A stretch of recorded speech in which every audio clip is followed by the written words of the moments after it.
Hey y'all, welcome back to my kitchen. This is Rebecca with Learning Together by Grace, and in today's video we are going to be doing a bread machine bread called a Batard. Are you guys ready? I am. Let's go.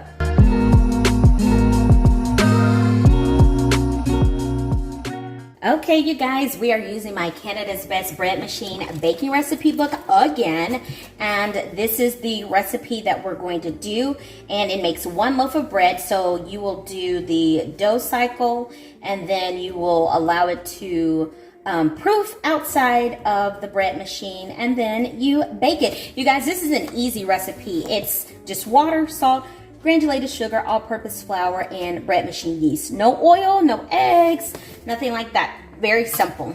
Y'all know I like to give you my time so that you know how quick and easy it is to whip something up in our bread machine. Okay, first up, we're starting with 1.5 cups of water. And then we are going in with 1.5 teaspoons of salt.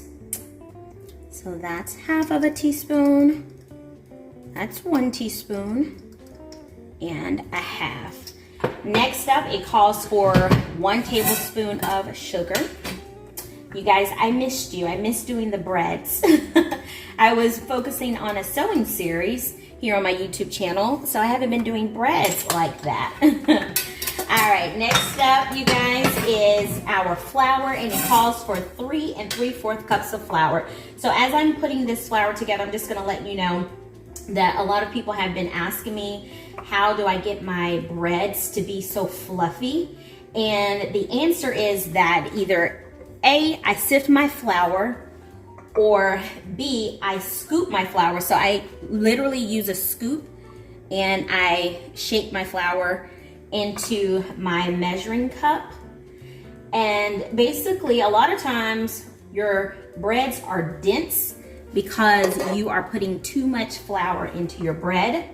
Now, some ways to help make it moist, even if you are, using the proper amount of flour, is to use oil. You can use butter, you can use milk. I usually use extra oil whenever I'm making certain breads, maybe like a tablespoon extra.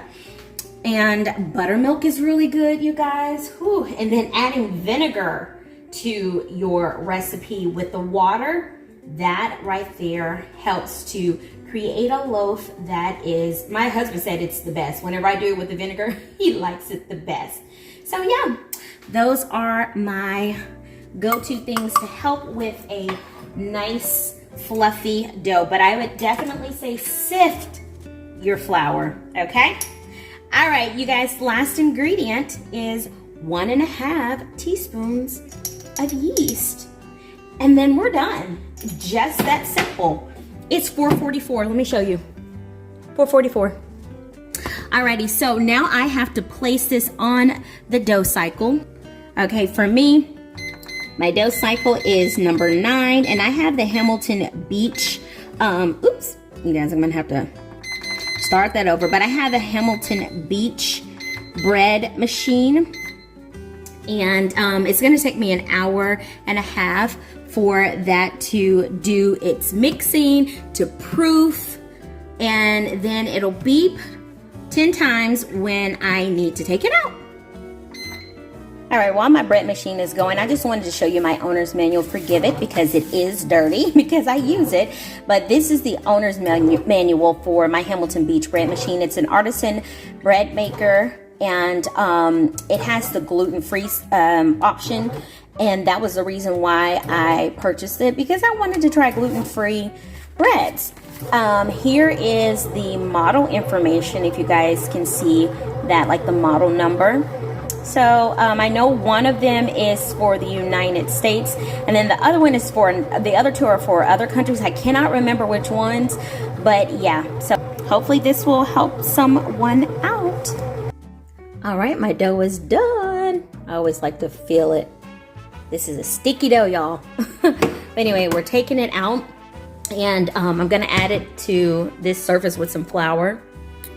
All right, so here we go with the flour. I've been reading up on how to make good bread, and one of the things that I've been reading is that when you flour your surface is to not overdo it. So just like lightly, like literally lightly flour it. And we're gonna see how this dough is, you guys. It feels like a sticky dough. So yeah, I don't like sticky doughs, just an FYI. But they do produce some really good breads. But yeah, so we're taking this out. And there goes my paddle. And what we're gonna do is cover this for 10 minutes just to allow it to rest.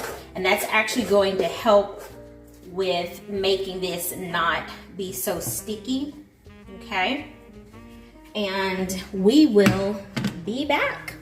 Okay, you guys, we are done resting over here. It's stuck. So I have a glass of, or a bowl of water here to help me. But before I get started with that, let me show you. Right here I have my pan that's lined with parchment paper. I'm just gonna use some cornmeal. It said use some cornmeal or either some semolina flour. I couldn't see that, semolina flour. And we're gonna put it at the bottom here. This is supposed to help keep it from sticking. So, yeah, I normally put just regular white flour, but I actually had cornmeal today, y'all. So I was like, let me try the cornmeal today and see if I can notice the difference. But now, again, y'all, this is a stickier dough. And now that it's rested, it's easier to handle. But what I'm gonna do is just start grabbing it off of the cutting board. And I'm using my water to keep my hands nice and sticky free. And so this is a key to sticky dough. It's better to use water than it is for you to use, I'm gonna put my whole hand in there, than for you to use extra flour. Although you can flour your hands, that's perfectly fine. But better bet is to use water. All right, so now I'm just going to place this right here on my parchment paper. And then it says to shape it into a 14-inch tapered loaf, I guess you could say. And I'm gonna do the best that I can. Again, because this is a very sticky dough, it can make it kind of challenging to maneuver it. So keep your water next to you. So it does say to keep it flat on top. So as I taper it down, I'm also making sure that I keep it flat. And so as I was reading about Batards, this is a French bread. And generally, they're shaped in a football. But you be very gentle with your dough, okay? Don't stretch it. Just try not to be rough with it. Okay, so here we go. Now I'm going to cover it and allow it to rise. It needs to rise for 30 to 45 minutes. Okay, y'all, our rise time is complete. Ooh, you guys, this is kind of sticking. Ah! Real life. Oh dear. Ah. So I'm just gonna gently pull it apart, y'all. Ah. Not quite sure what happened here. I just want to show y'all the real, because hey, we are learning together. Now I am curious to see how this bread is going to bake in the oven. I've baked this Batard bread before, so I'm not quite sure what went wrong, but that's a part of baking. And it seemed like it spread really wide this time around too. But anyway, I am going to cut in a diagonal. I have my oven, it's pre-baked at 425 degrees. And what I need to do is sprinkle some ice cold water over the top of it. I really am curious to see how this is gonna turn out, y'all. All right, and I'm placing this in the oven, and so for the first 10 minutes, I'm gonna come back and sprinkle it maybe every couple of minutes with the ice cold water. Okay, I need to bake it for 20 to 25 minutes, so I'm setting my timer for that. All right, I'm taking my bread out of the oven. This is what it looks like. So it definitely is wider than what, and flatter than what I am used to. But I'm gonna let this rest for 20 minutes and then I will cut into it. All right, y'all, it is time to cut it, the moment of truth. So it looks really nice. It's a pretty loaf, although it's flat. So I researched, and the reason why it was flat, and I kind of thought this, was that it was too watery. There was too much water added. So I don't know if maybe I measured incorrectly, or I don't know, like measured my water incorrectly or something. I don't know. But nonetheless, I should have added some flour to the mix. Now, I know you're probably, some of you might be thinking like, how do I know what doughs are supposed to be sticky and what doughs are not supposed to be sticky? That's where you have to do your research. So I know like something like a ciabatta or ciabatta, however you want to say it, that is definitely supposed to be a sticky dough, but this Batard was not. But that's what it's looking like. All right, moment of truth. Here goes. Y'all, it's still really good. It is a little sticky, like a little gummy, maybe is a better word for it.